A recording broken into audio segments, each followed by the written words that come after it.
Welcome back to the news in 3 minutes with Daisy. Don't forget to like, share, and subscribe to the video so that you can see the previous video and upcoming videos that are related to one another.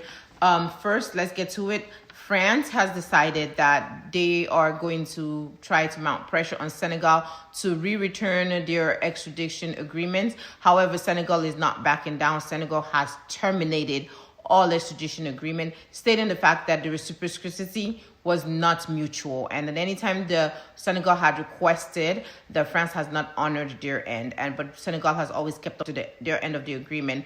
Aliko Dangote is currently calling out the Nigerian government, especially the regulators in the oil industry, and he's stating that how can those regulators be able to afford to send your children to private schools in Switzerland, which could cost up to $5 million for 4 children. So he is calling them out by name and shaming them, and actually saying that he wants to take them to court to come and answer for the improprieties that we are witnessing.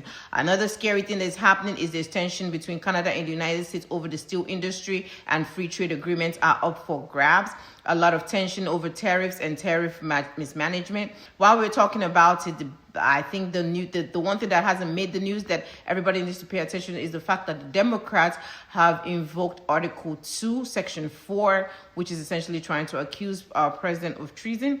And the scariest thing about it is we don't know what the outcome is going to be. But I think this is a very strategic play going into the election, because they want to force a vote on this getting close to election time. You know, we're preparing for the midterm elections that are coming up next year. While we're on the topic, if you're in the federal government, you can breathe a sigh of relief, because the Democrats were able to get 13 Republicans to side with them and sign on to have the executive order, which got rid of all bargaining agreement, which is essentially labor unions that federal workers had. Over 1 million federal workers are unprotected right now, and the vote has passed the House, and the resolution will be voted on when it comes around on Thursday, and we're looking forward to hearing the outcome, those of you who are federal workers.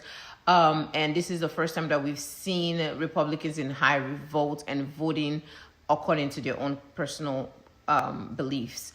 I think another thing that's happening is Iran is accusing the United States of piracy after the seizing of Venezuela oils as well as Nigerian oil. And Iran is concerned that these are private companies, that the United States government is seizing their property, and saying that there is no precedent for government seizing private company property. That's it for now. You will see you in the next video. Don't forget to like, share, and subscribe to the